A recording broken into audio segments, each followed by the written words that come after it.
Hey guys, I want to welcome you to the weekly Wednesday for the Financial Freedom newsletter, where every week, every Wednesday, we delve into something inspirational, motivational, something excerpt taken from the Financial Freedom weekly newsletter. Wherever you are, if you're listening on Spotify, on iTunes, Google, be sure to click the like, subscribe, share, comment. And without ado, let's get into the show. Welcome everybody to this week's podcast episode for the Financial Freedom for Physicians podcast. I'm your host, Dr. Christopher Liu. And as you know, we talk about 4 different types of freedom: time, financial, location, health freedom. In that light, I'm always looking for entrepreneurs, people doing things on the cutting edge, and bringing those conversations to you. So today we have a very interesting guest. His name is Victor Varnado, and let me pull up his bio, but he's actually quite an interesting, per his bio, he's a Black person with albinism, and he's born legally blind. So he's maneuvered the world of entertainment, entrepreneurship, and he's excelled in places that were not built for him, which is very interesting. I've always been an outsider myself, and I've always had to innovate at the margin. So today we're going to be talking about entrepreneurship for artists. And we're going to just talk about creators, thought leadership, and go from there. So Victor, welcome. Thank you. Glad to be here. What crazy times we are living in today.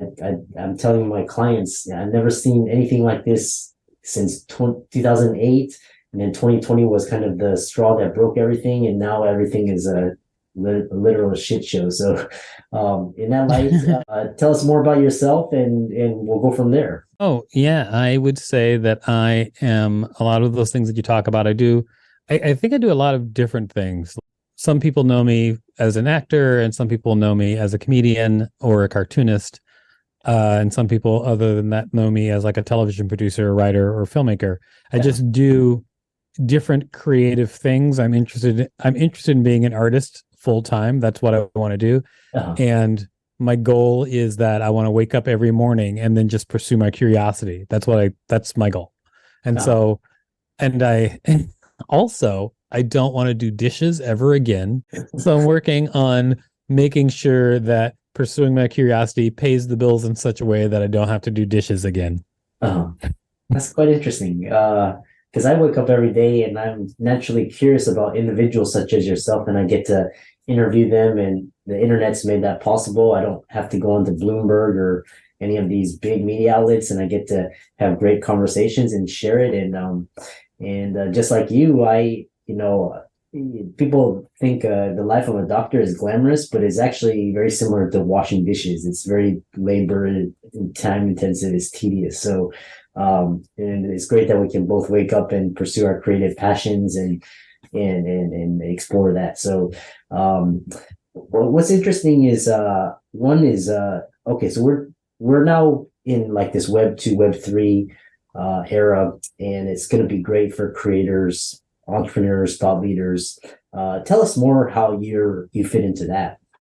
Well, I think that, I fit in a couple of different ways. There's 2 ways. One is I was working on a project that was a self-interest project, and I ended up creating something, became a patent, which another company wanted to buy. So that's like a direct, like I was creating accessibility software, and then a company came out and they're like, we'd love to buy this accessibility software. So that's one way I'm in a web, but that's not my regular job. I'm not a programmer. That's not what I normally do. It just so happened that this became a thing.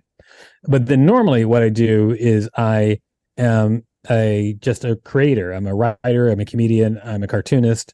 And so what I do, I also like to make video games. And so what I do is I have been really leaning hard into how people have perfected marketing on the internet, but using it to market myself and my projects rather than drop shipping.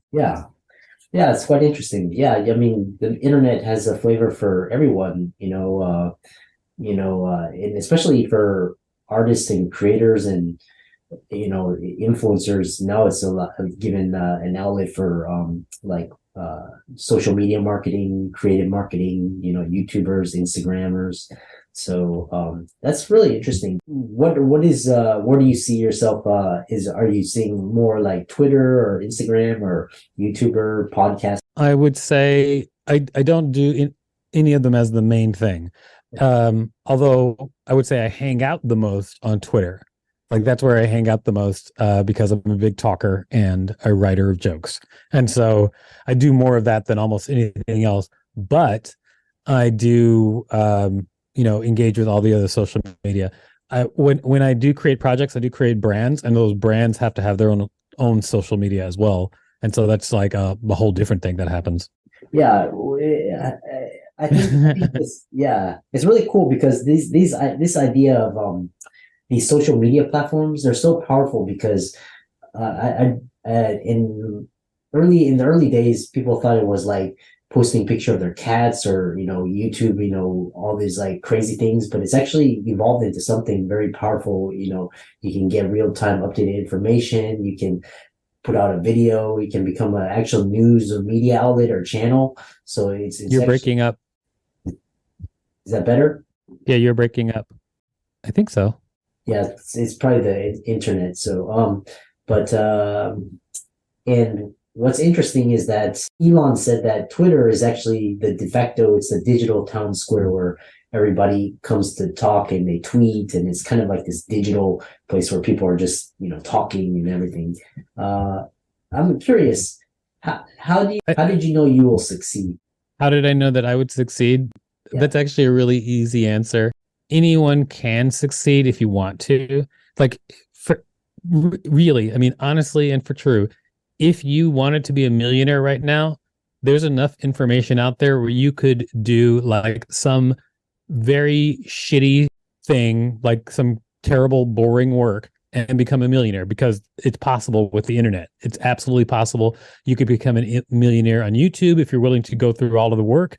You could become a millionaire drop shipping, like I was describing before. If you're willing to go through all the work, you could become a millionaire doing like a lot of different things if you wanted to do those things. And so it's possible. And so I wanted to become financially successful doing only things which I enjoy. And so, but I know that I can do that because anybody can do that. And I can prove it to you right now. Here it is. Whatever you want to do, you can be successful because there's someone out there right now doing the exact same thing worse, and they're a millionaire. So you can do it too. Yeah, that's quite insightful, very profound. And then also you've actually, looks like you've worked with Arnold Schwarzenegger. Looks like you worked with Eddie Murphy, and looks like you've been in quite a number of very high-profile works. Tell us more about that. Oh, well, I have been in a lot of stuff. When I very first started acting, I immediately got cast in just like a bunch of stuff. And I didn't really like always being like the villain or the weird guy, though. And so that's what led me to start doing other work, like producing and directing instead. So I could kind of like make my own things that I did instead. Basically, yeah, when I first got into entertainment, I actually just started getting booked really fast because I was unique looking and charismatic. And so that made people really take notice of me and want me to put me in their projects. And so the very first big movie role I got was the Arnold Schwarzenegger movie. And I'd been in very small roles in indie films before that. But then this movie came out of the blue because I was dancing in New York at a dance club. A casting agent who was just like at the dance club was like, "Hey, I'm casting a music video. Would you like to be in a music video?" I got in the music video. That was a music video for Elton John, which was directed by Marcus Nispel. Marcus Nispel contacted me a year later and was like, "Hey, I'm doing this movie. Would you like to be in it?" And I was like, maybe. And then that was the Arnold Schwarzenegger movie. And then he was actually fired from the movie as director. And then Peter Hines took over, but I was already hired. So I was in the movie. Oh, yeah. So, yeah, it's been, wow. So it's been actually, sounds like a really interesting journey, interesting ride. And it's, what were some of your key takeaways? Like, yeah, my key takeaways from what? from your journey. Oh, for my journey, what are some of my key takeaways? Well, I haven't really taken anything away yet because I don't think it's over. I feel like I'm still doing it. So I don't have key takeaways yet. I don't know. Maybe I should think about that. Do most people have an answer for that? Yeah. So, and then looks like you what was the first thing you directed? The first thing that I directed was a movie called Twisted Fortune. It starred Charlie Murphy, who's Eddie Murphy's brother. Yeah, that was the very first thing that I directed, and that actually never came out. It wasn't my fault that it never came out. It was actually the executive producer was kind of like a shady dude, and he got caught. And so yeah, that never came out. But then directly after that, I directed my first comedy special, which was the Awkward Comedy Show. Okay. Yeah, interesting. Yeah, I've always it looks like you've been at South by Southwest Film Festival. I love that festival. It's in my backyard. So this has actually been a very interesting conversation. I think you're a very interesting guy and, done a lot of very interesting things. How can people follow you? I know you're on Twitter, Instagram, you have a website, and how can people contact you? Oh yeah, just follow me. Follow me wherever. Just go to supremerobot.com. That is my company. And you can just find all the things that I do.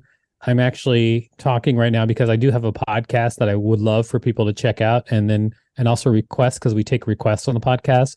It's called Wiki Listen, where we read Wikipedia pages and then we respond to them. And anyone can request us to read any Wikipedia page. Oh, yeah. And so for all the listeners out there, Victor's resources will be in the links in the show notes. Be sure to check those out.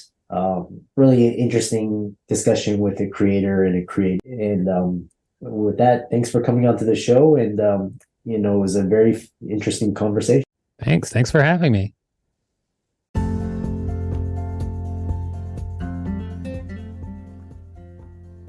I hope you really enjoyed that wonderful, inspirational, motivational piece. Again, wherever you are listening, if you liked it, be sure to like, comment, share, subscribe. We're on everywhere: Spotify, iTunes, Google, Amazon, Audible. And without much ado, be sure to thank this show's sponsors, and we'll see you next week.